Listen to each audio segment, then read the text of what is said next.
ఉప ముఖ్యమంత్రి పవన్ కళ్యాణ్ గారికి శనివారం సాయంత్రం హైదరాబాద్ లోని అపోలో ఆసుపత్రిలో ముక్కుకు శస్త్రచికిత్స విజయవంతంగా పూర్తయింది. గత కొంతకాలంగా ఆయన సైనటిస్ మరియు వెన్నుముక్క సమస్యలతో ఇబ్బంది పడుతున్నారు. ఇటీవల అధికారులతో సమీక్షలో ఉండగా ఒక్కసారిగా అస్వస్థకు గురవడంతో వెంటనే ఆయన్ని ఆసుపత్రికి తరలించారు. ఈ విషయం తెలుసుకున్న ప్రధానమంత్రి నరేంద్ర మోదీ గారు స్వయంగా పవన్ కళ్యాణ్ గారికి ఫోన్ చేసి ఆయన ఆరోగ్య పరిస్థితిని అడిగి తెలుసుకున్నారు. అలాగే ముఖ్యమంత్రి చంద్రబాబు నాయుడు గారు మరియు మంత్రి నారా లోకేష్ కూడా పవన్ కళ్యాణ్ గారు త్వరగా కోలుకోవాలని ఆకాంక్షించారు. వైద్యుల సూచన మేరకు పవన్ కళ్యాణ్ తన పర్యటనలన్నీ 10 రోజుల పాటు రద్దు చేసుకుని ప్రస్తుతం విశ్రాంతి తీసుకుంటున్నారు. మన పవర్ స్టార్ త్వరగా కోలుకోవాలని రాష్ట్ర వ్యాప్తంగా అభిమానులు దేవాలయాల్లో ప్రత్యేక పూజలు నిర్వహిస్తున్నారు.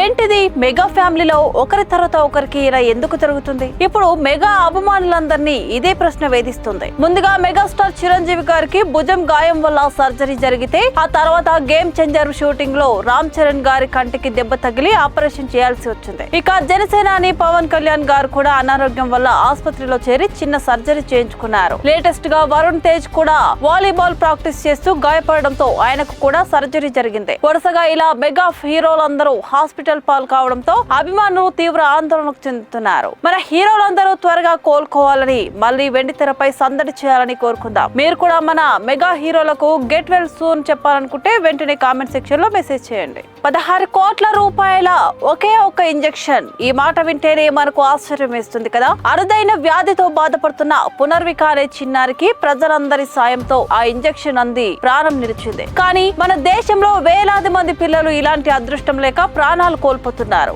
అందుకే నారా లోకేష్ గారు ప్రాజెక్టు పునర్వికను ముందుకు తెచ్చారు. డబ్బు లేక ఏ బిడ్డ ప్రాణం పోకూడదు, పేదరికం వైద్యానికి అడ్డంకి కాకూడదు అన్నదే ఈ ప్రాజెక్టు లక్ష్యం. మందుల ధరలను తగ్గించడం, విదేశీ మందులపై ఆధారపడకుండా మన దేశంలోనే తక్కువ ఖర్చుతో వైద్యం అందేలా చేయడం దీని ఉద్దేశం. అరుదైన వ్యాధులతో బాధపడుతున్న ఎందరో తల్లిదండ్రులకు ఈ ప్రాజెక్ట్ ఒక పెద్ద భరోసా ఇవ్వబోతుంది. ఈ మంచి ప్రయత్నంపై మీ అభిప్రాయాన్ని కామెంట్ సెక్షన్ లో షేర్ చేయండి. మన ముఖ్యమంత్రి నారా చంద్రబాబు నాయుడు గారి పుట్టినరోజు సందర్భంగా ఒక అద్భుతమైన వార్త. ఆయన భార్య నారా భువనేశ్వరి గారు పేదల కోసం ఒక గొప్ప నిర్ణయం తీసుకున్నారు. ఏప్రిల్ 20న రాష్ట్ర వ్యాప్తంగా ఉన్న 269 అన్న క్యాంటీన్లలో పేద ప్రజలకు ఉచితంగా భోజనం అందించడానికి ఆమె ఏకంగా 76 లక్షల రూపాయలను విరాళంగా ఇచ్చారు. అమరావతిలోని సీఎం క్యాంపు కార్యాలయంలో అన్న క్యాంటీన్ సీఈఓకు ఈ చెక్కును స్వయంగా అందజేశారు. ఆకలితో ఉన్న పేదలకు అమ్మలా అన్నం పెట్టడమే తన కుటుంబం తరపున ఇచ్చే అతిపెద్ద బహుమతి అని భువనేశ్వరి గారు పేర్కొన్నారు. ఇక వారి మనవడు దేవాంశు కూడా తన పుట్టినరోజు సందర్భంగా ఏటా తిరుమలలో అన్నప్రసాదం కోసం 44 లక్షలు ఇస్తున్న విషయం తెలిసిందే. పేదరికం లేని సమాజమే లక్ష్యమని అందరూ కలిసికట్టుగా అన్న క్యాంటీన్లకు సాయం చేయాలని చంద్రబాబు గారు